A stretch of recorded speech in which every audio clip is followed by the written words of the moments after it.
Welcome to another episode of Otaku Don. I am the host with the most, aka Sleepy Melbourne, in the building. Just Charles is with us. Chapter 268 finale. Jujutsu Kaisen.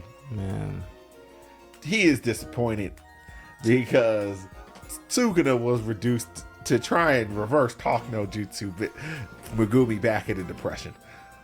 I'm disappointed that this feels so rushed. Like, it just all feels like... I think your natural inclination is that almost everything that can be explored should be explored, and them leaving anything just kind of out there, yeah, kind of annoys you. I guess for me, it's like you have the... It's like loose. You ever have like a nice jacket? Yeah. And then there's just like a whole bunch of just loose strings on it. Does that bother you? I just kind of cut the loose strings. Exactly. You cut them because they're unnecessary. But in a story where author just throws out all this random shit and then never ties it up, it's just like a whole bunch of loose strings that you just can't cut off because it's like, well, the author put it here, but it don't mean nothing. Well, I think there's a narrative term for that called a shaggy dog, where you thought this storyline was going to be important or it was going to be a big thing, and then you would just put down behind the bar like a shaggy dog, and that's what some of those things were. Like, a lot of it. Not really. I mean, for the most part, for all the main characters, their stories got wrapped up. Because anyone who's not Yuji, Nobara, or Fushiguro is... I mean, as of this point, I think they're all superfluous. So Yuji got his completion. I guess that's my issue. Nobara got to put hands. That's my issue. What? That they were all superfluous. No, everyone else besides those three? Yeah, like with My Hero, for example. You know how I feel about it. But what we did get inside the end, yeah, everybody got in here. It feels like the other school that was supposed to be so important just got like relegated to the complete sideline. They were just like, we're just not going to deal with y'all. I mean, all right, you have to understand. Technically, it's not like they split the schools. They were a rogue entity in Jujutsu Society at this point. They went out. Yuji was not supposed to be alive. They went out and freed Sakuna. They freed Gojo against orders. Yeah. And so it's not like they were operating from within the society. They kind of schismed off. And now the society kind of has to deal with the fact that Fushiguro... Like, I guess for me, that should be explained. That should be like a reckoning, a civil war. And there is no reckoning. It seems there's like no civil war. But it seems like there's going to be a reckoning because that's why we have to go get Yuta. And so I guess that's my thing. Inside of this, you're going to give us getting Yuta, and you're not going to really show us anything. No, I mean, next episode we're going to see the... No, but the thing is, no one can actually do anything to Yuta. We didn't see anything with... We don't know that. We don't know anything about the council members. If the council members were strong enough to the point where they could have done something against Sakuna, they would have been activated. There's no ifs, ands, or buts about that. Like, there's a strong people don't have to hide. I mean, everybody knew who... Why do you think they just took whatever Gojo said on word off GP? Yo, this is what we doing. Well, I think he was just different. I think him and Sakuna were just different, but I think everybody else, they might feel like they can match up well with. No, like there's no way they possibly can believe that after Yuji fought like the king of curses. True, hand to hand. He's more built for destroying what Sakuna was versus like he still has access. He wouldn't have been able to beat Sakuna if we're keeping it 1,000 if Sakuna had his own body. But he didn't. But that's the circumstances. But so I'm just saying. But he's they couldn't have beat Sakuna how he was then, which is all that matters. Gojo couldn't beat Sakuna as he was then. But that's just because Yuji was set up to be a perfect counter with all the soul manipulation. It was plotted in the beginning with him having a strong foundation and his own identity and Makido being unable to like manipulate his soul. So sure, it makes a lot of sense. I'm not saying that it's asshole, but I guess what I'm saying is all the other things for you, you're very much, if it doesn't involve the main cast, I don't care about it type. That's how you were with One Piece. I'm not like that. What I enjoy about One Piece is that you don't have to be a part of the main character crew for you to be explored. If you're going to bring something into the story, I enjoy you to explore it and to give it some like depth and some levity instead of, some things are just plot devices. Some things aren't even that. They're just like, all right, the Hikari and Irame fight, just Hikari and Arame. Hikari is not going to interfere. Arame is not going to interfere. We kind of saw how that was going to shake out. In my head, I had Hikari as the winner just because of the fact that he had infinite cursed energy at points in times, and it was pretty much just a giant rigged game. That's the reason why I needed to be removed from the Sakuna fight overall. So that's what Arame did, and he died. And also, I'm not even sure if he actually beat Arame or technically Hikari beat Arame because Hikari has the infinite. Hikari has the infinite. Arame does it. Yeah, Arame's ice. I'm not sure if it's Arame dying or because of technically they ended the culling game.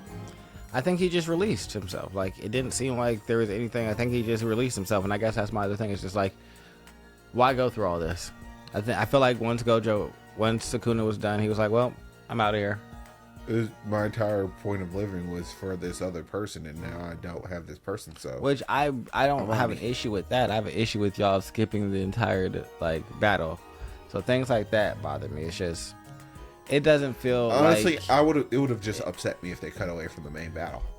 I feel like they should have gone to it in the beginning, in the earlier chapters when they first started it, and just gave us that fight. Because, like, I, as you've described, I am against you distracting me from what the main squeeze is. Is Hikari versus Arame actually going to affect anything at the end of the day?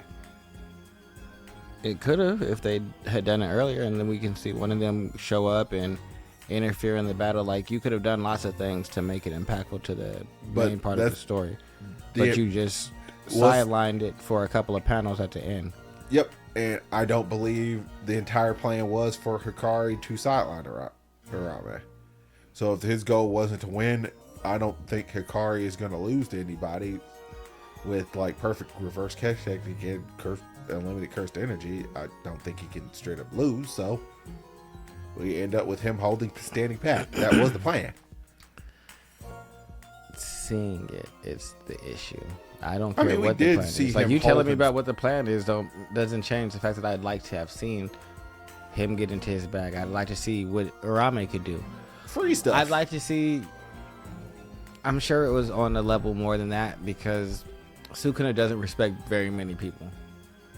He disrespected old lightning dude and cared very little about him, but he seemed to have a level of like, all right, Arame's one of them. And so to like not, it's kind of like how the My Hero community felt about Star and Stripe being brought in and then immediately like killed. It's like, why bring this up and show us this little bit for you to just like wipe it off the board so quickly? Where this is just like, why bring this up?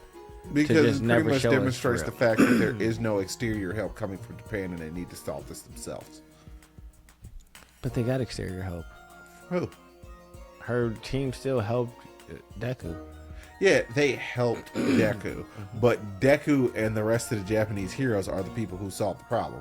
Helping and being the primary axis is not. I don't think she was going to ever be the primary axis. I think she was as powerful as her power was. If she figured out the right rule and set it up, and instead of that entire fight being to set up Deku to go fight him, it could have been setting up Stars and Stripes to touch him and establish the correct rule. We don't want that. It just, again, most of the community was unhappy with the introduction. And am I happy with the execution of it? Not particularly. But I guess for me, I don't care about, like, you speak to a lot of like the idealism of things. And for me, I'm just talking solely about what happened. Was this executed well? No.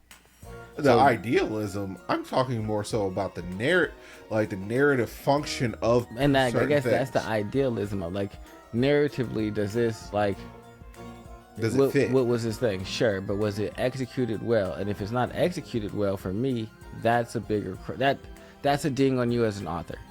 I think execution and narrative design are both fundamental things that authors need to be good at. Yes. Executing a bad idea willy-nilly narratively still doesn't make it a good idea to do. No. So it was still a bad idea, and it was probably bad for the story. People could get dinged for both, but I'm saying that you could also need to be able to do both to, like... Good stories do both things well. Yeah. So, like, narratively, what they wanted to accomplish was it executed well? And no. I guess so. That's my thing, is they didn't do the thing that they set out to do well, and so that's what I'm critiquing. You guys could have done these things better. Yeah, that's fair, Cap. Yeah, like, you didn't do and so that's more like, sure, narratively, did you get to where you were trying to go? Yes. Does everything from a narrative standpoint make sense and move forward and get us to where we need to go with our main characters? Of course. But I think that you did it in you missed the mark on some places, like, a shittier way than you could have. And so, yeah, for me, it's like, maybe let's do it differently next time. Or, like, could this have been done differently? Possibly. Could Fushiguro and Sukuna actually ended up inside of a not narrative type of conflict?